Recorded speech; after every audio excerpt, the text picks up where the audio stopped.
গোমতী জেলার অখিল ভারতীয় রাষ্ট্রীয় শৈক্ষিক মহাসংঘ ত্রিপুরা প্রান্তের টেট আন্দোলন কমিটি 2010 সালের আগে নিযুক্ত প্রাথমিক শিক্ষকদের চাকরির ধারাবাহিকতা বজায় রাখার জন্য শিক্ষক যোগ্যতা পরীক্ষা উত্তীর্ণ হওয়াকে বাধ্যতামূলক করে সুপ্রিম কোর্টের দেওয়ার রায়কে সামনে রেখে ভারত সরকারের কাছে মানবিক হস্তক্ষেপের আবেদন জানিয়েছেন।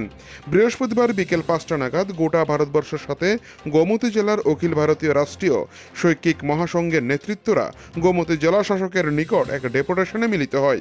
ডেপুটেশনে মিলিত হয়ে দেশের প্রধানমন্ত্রী ও ভারত সরকারের শিক্ষামন্ত্রীর উদ্দেশ্যে এক স্মারক লিপি পেশ করেছেন।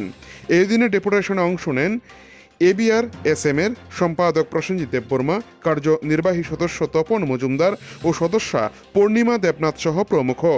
3 সদস্যের প্রতিনিধি দল এদিন ডেপুটেশনে সামিল হয়েছেন শয়ে শয়ে শিক্ষকদেরকে সাথে নিয়ে। এখন দেখার বিষয় গোটা ভারতবর্ষ থেকে যেভাবে ডেপুটেশনের মধ্য দিয়ে দেশের প্রধানমন্ত্রীর নিকট যে বার্তা দিতে চাইছে গোমতী জেলা টেট আন্দোলন কমিটি, তা আগামী দিনে কতটুকু সাফল্যের গণ্ডিতে পৌঁছাতে পারে সেই দিকে তাকিয়ে রয়েছে শিক্ষক শিক্ষিকা মহল। উদয়পুর থেকে নিজস্ব প্রতিনিধির রিপোর্ট, টিভি 100 বাংলা।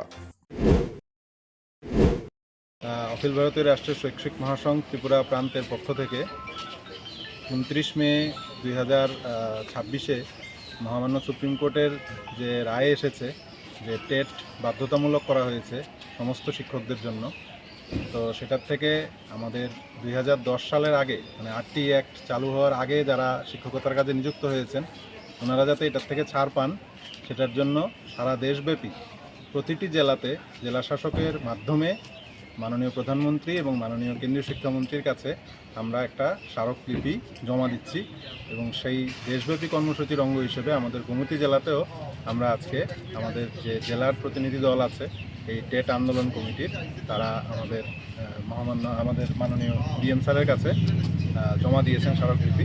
উনি আশ্বস্ত করেছেন যে উনি এটা মাননীয় প্রধানমন্ত্রী ও মাননীয় কেন্দ্রীয় শিক্ষামন্ত্রীর কাছে সেটা ফরওয়ার্ড করবেন।